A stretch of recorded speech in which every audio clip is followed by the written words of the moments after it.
Welcome back to another episode of Ingredients for a Better Life. I'm DNA Chef Jay, joined weekly by Dr. Robert Nettles, MD, founder, Stop and Regrow Hair Regrowth Program. Doctor, good morning. It's good to see you again. Good morning, Chef Jay. Good to see you. Looks like you got a little cloud behind you there, a little wind, but no Yeah, little rain. no rain. The rain has passed. But yeah, everything's all good here. Thanks to the viewers and listeners and people on social media that put questions out. And we've compiled a top 10 list that we want to do like a rapid fire session with you to just answer some questions quickly and move on to the next one. And then we're going to put them up to social media. And if people identify their question, we'll have them get a free consultation with you, if that's all right. Oh, wow. Sounds good. Now, Chef Jay, this is rapid fire. Now, do I get a phone a Yep. friend?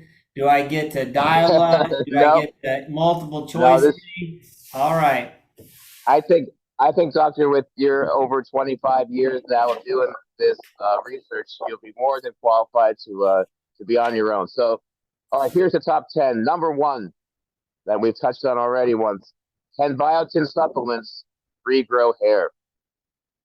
This is a tough one. The answer is no. Very good. Do you want to go any more into it before we go on to our next one?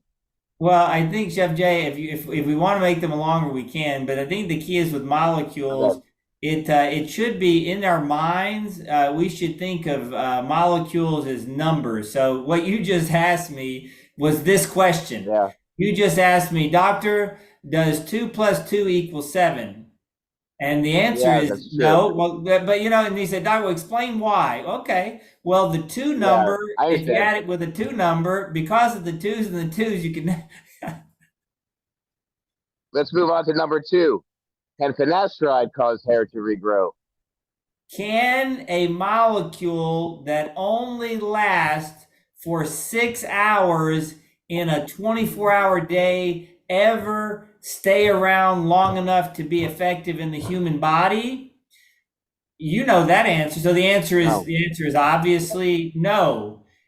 You probably can answer the follow-up question. The follow-up question would be, Chef Jay, on Earth in a 24-hour day, how long would a molecule required, mandatory to last to be effective if you are taking it once every 24 hours? How many hours, Chef Jay, must that molecule last?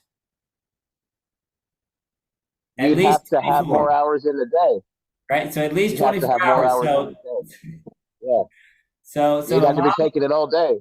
So a molecule lasting 6 hours will never be effective in a 24-hour cycle. And I know, Chef Jay, you're going to get a lot of feedback and a lot of opinions on social media that patients or people or prospects or people are going to say finasteride worked for them. And I'm going to tell you categorically, scientifically, it is not possible for a molecule that only lasts 6 hours to ever be effective for 24 hours. That's like the logic of thinking nothing turns into rocks and rocks assemble humans. I mean, no is the answer. So these are obvious answers. All right, let's move into number three. Is it possible to block DHT? Is it These are the, possible to, okay, so is it possible to block DHT? So yep. DHT is testosterone with two hydrogens. They call it dihydrotestosterone. Can you block it? You can stop it from being made by regulating enzyme number 2, which is a reductase enzyme. There are two molecules on Earth, only two molecules on Earth that will downregulate that enzyme that would decrease the production of DHT. But you cannot make DHT disappear or inhibit or stop it. You would simply turn it back into where it came from. So if you had salt in water and you said, I want to take out the salt, you're going to end up with water. Right. Okay. So if you take out the two H's from the dihydro DH, you end up with testosterone. You know that answer, Chef Jay. So if you take Yep. testosterone and you add two H's, it becomes dihydrotestosterone. So if you do not add the H's, and that's what the reductase enzyme does, it adds hydrogen ions, free radicals. So if you do not add the hydrogens, you then would increase the building block that it came from, which would be the testosterone molecule. And there is the pickle that could be good in some people and not good in others, especially if you have the backdoor enzyme number 2, that goes towards the estrogen molecule by taking off a carbon and a hydrogen, and that would be methane gas. You take off methane gas and you end up with estrogen. So that's again where that diagnostic part comes in, getting that biochemical report card and getting to identify the cause. Again, that's where you come in doing the research from the blood work. It's all these. Now, these are questions coming from people. So, but all these questions kind of are obsolete without getting that blood work done. So number 4, can over-the-counter supplements stop hair loss? Can an over-the-counter supplement that is not required to be regulated by the federal government, the FDA, can something that the FDA has never regulated, could it go inside your body and actually do anything? The answer is no. And I know no Okay. one wants to hear Now, that. None of the supplement companies, the GNCs, the Ralphs, the supermarkets, no supplement on earth can ever go inside your body and do anything to improve or downregulate or upregulate enzymes. What supplements can do, if you're deficient in them, they can optimize the amounts of the cofactors to allow all of the other enzymes to perform at an optimal level. But if you first optimize your nutrition, you should be deficient in none of those.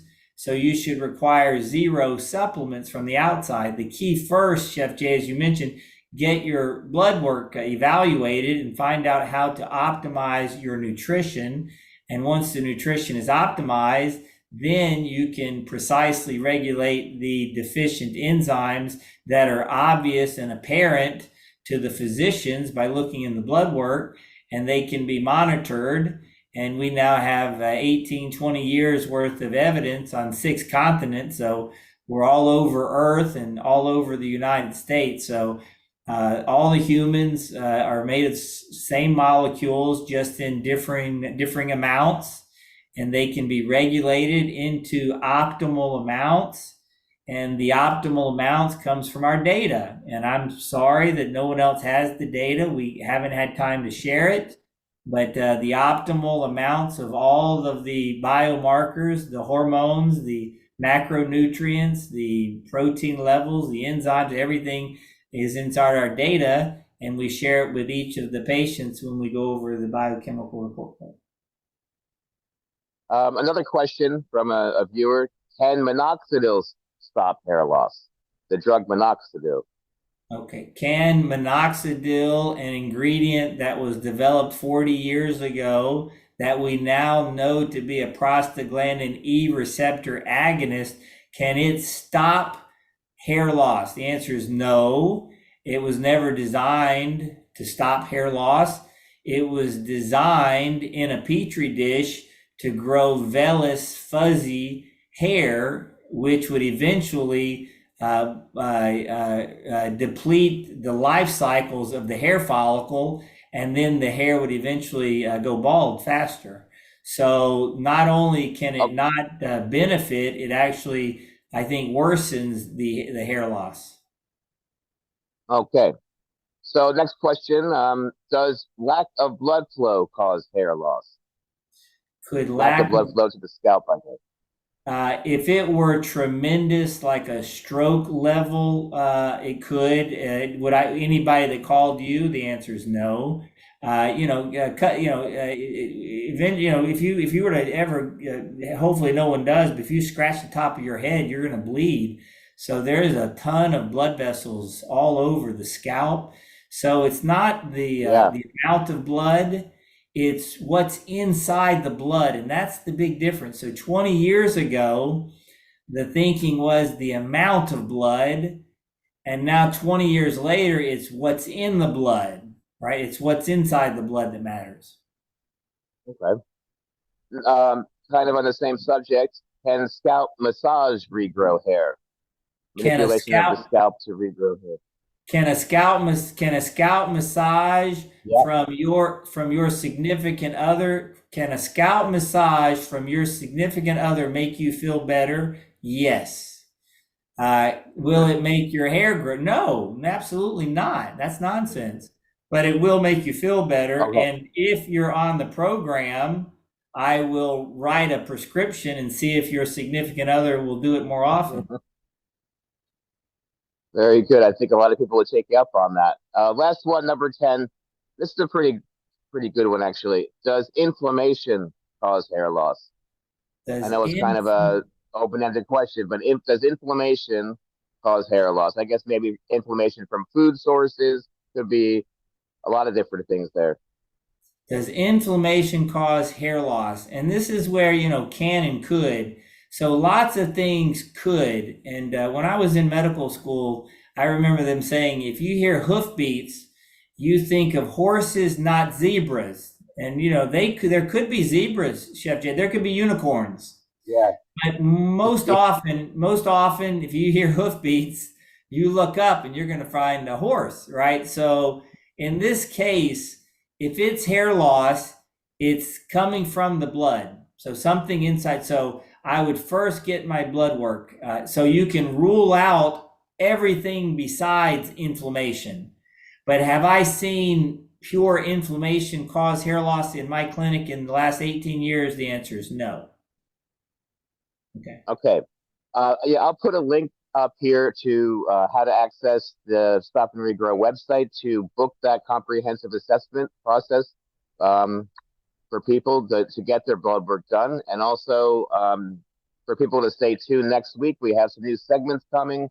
And again, some question and answer. People want to ask you a question and we read it. They'll win a free consultation with you. So exciting things coming. And again, Very good. Doctor, I want to thank you for your time today. And Well, we'll thank you, join you Chef again next Jay. week for another Mythbusters on ingredients for a better life. So if we take answer care. their God bless. question, so if we answer their question, they get a free consult with us. Well, hold on. Well, Chef Jay, I've got a question for the viewers. I don't know how many are out there, but I think some of them have a science hat. So here's a Yep. question for them. If anybody sends in, what are they on? Are you on Instagram and Facebook or YouTube? Oh, yep. All of it. Yeah. Okay, great. Wherever you are, have someone send you the answer to this riddle. Here's Okay. the question. So what molecule would be used to prevent a woman with breast cancer from having chin hair growth while treating the breast cancer? That's a good one. I had to think about that. And So you've got a woman that has breast cancer. She's being treated on a treatment and she's getting hairs growing on her chin and hair loss. What molecule could we use? All right. That's a excellent free question. consult. All right, Doctor. See you next week. You got it. Thank you, Chef Jay.